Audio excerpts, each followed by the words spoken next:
Pillar আপনাদের ছোট হোক বড় হোক, এই রডের সাথে ঢালাই লাগলেই আপনাদের পরিষ্কার করে দিতে হবে সাথে সাথে। কারণ এগুলো পরিষ্কার না করলে ভূমিকম্প সময় এই জায়গা দিয়ে আপনাদের পিলারটা ঢালাইটা ফাটল ধরতে পারে।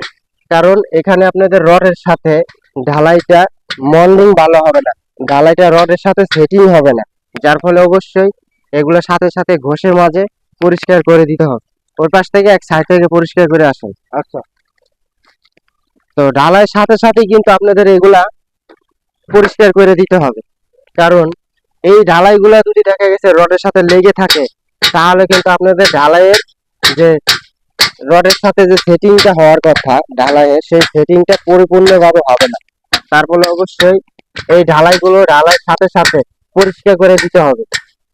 তো ঢালাই আপনি কলম অর্ধেক করে ঢালেন বা ফুল কলম ঢালেন, যখন এই রডের সাথে এরকম মশলাগুলো লাগবে, এগুলো সাথে সাথে পরিষ্কার করে দিতে হবে। আর নয়তো কিন্তু আপনাদের এগুলা যদি রেখে ঢালাইয়ের কাজ করান আপনাদের বাড়িতে, তাহলে ঢালাই ঠিকই হবে, কিন্তু এই জায়গাটা দিয়া রডের সাথে ঢালাইয়ের সেটিং হবে না। পিলার আপনাদের ছোট হোক বড় হোক, এই রডের সাথে ঢালাই লাগলেই আপনাদের পরিষ্কার করে দিতে হবে সাথে সাথে। কারণ এগুলো পরিষ্কার না করলে ভূমিকম্প সময় এই জায়গা দিয়ে আপনাদের পিলারটা ঢালাইটা ফাটল ধরতে পারে।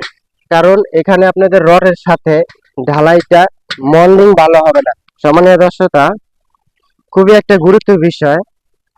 তো আপনারা যারা বাড়ি নির্মাণের কাজ করাইতেছেন, পিলার ঢালাইয়ের সময় এই যে রডের সাথে যে ঢালাইগুলা লেগে থাকে এক্সট্রা, এই ঢালাইগুলা কিন্তু পরিষ্কার করে দিতে হবে।